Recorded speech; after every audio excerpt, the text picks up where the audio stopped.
নমস্কাৰ বন্ধু বান্ধৱীসকল। আজি আকৌ বেলেগ এটা ভিডিঅ' আপোনালোকৰ মাজলৈ লৈ আহিছোঁ। চাওকচোন মই আজি এইটো কিহেৰে খাবলৈ লৈছোঁ। আজি সুদা নিৰামিষ ভাত, এইপিনে মেৱা আৰু আলু গ্ৰেভিটা থুপথুপীয়াকৈ বনাই লৈছোঁ। এইপিনে গৰমৰ কাৰণে মচন্দৰী, ৰঙা টেঙা, মধুফুলে এইকণ অকণমান টেঙা হেৰি বনাই লৈছোঁ।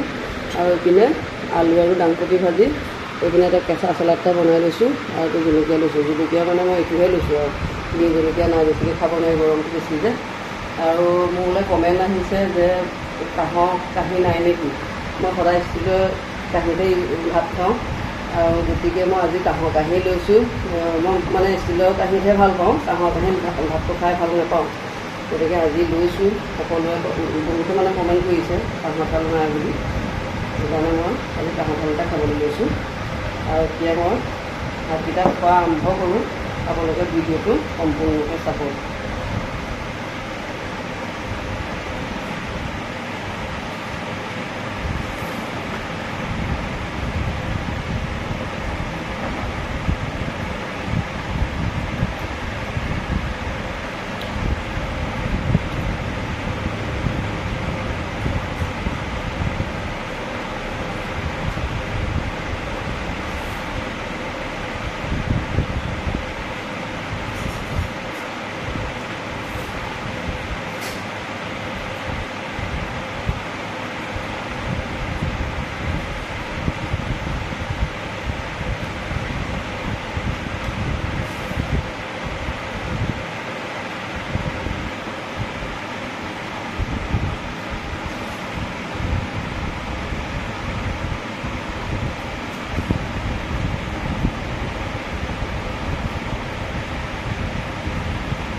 ভাত খোৱা হৈ গ'ল। আপোনালোকে ভিডিঅ'টো চাই কেনেকুৱা পালে জনাব। আৰু নেক্সট এটা ভিডিঅ' লৈ আকৌ আহি আছোঁ। আজিলৈ বাই।